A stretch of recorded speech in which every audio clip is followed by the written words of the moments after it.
Hi everyone. Subscriber Mix Kitchen leke সকলোকে স্বাগতম জনাইছো। আজি মই এটা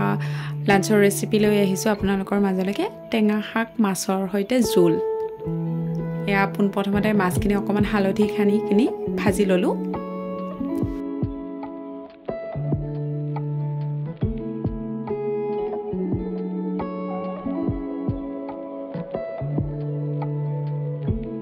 লগতে টেঙা শাকখিনি অকন সৰু সৰুকে কুটি ললো আলু দিছো লগতে এয়া মাছখিনি প্ৰায় ভজা হৈয়ে গল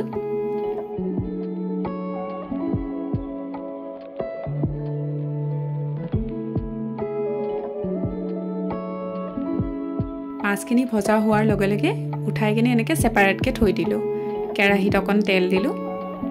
পিয়াজ জলকীয়া অকমান ভাজি ললো তাতে হালধি গুৰি ধনিয়া গুৰি আৰু জিৰা গুৰি দিকিনি অকন এনেকে ভাজি ললো অকমান ৰঙচুৱা হোৱা যেন পালে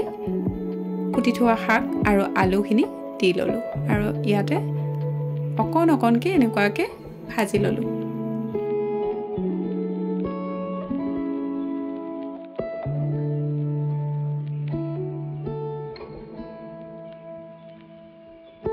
শাকখিনি অকমান খিজা যেন পালে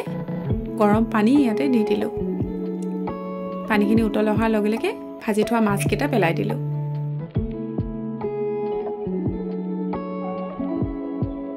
প্ৰায় 10 মিনিট মান সময় এনেকুৱাকে উতলিবলৈ দিলো আৰু আপোনালোকৰ টেঙা শাকৰ মাছৰ হৈতে জোল ৰেডি হৈ গল বন্ধুসকল ভিডিওটো সম্পূৰ্ণভাৱে চোৱাৰ বাবে ধন্যবাদ সকলোকে পুনৰ নতুন এটা ভিডিওত লগ পাম তেতিয়ালৈকে বাই বাই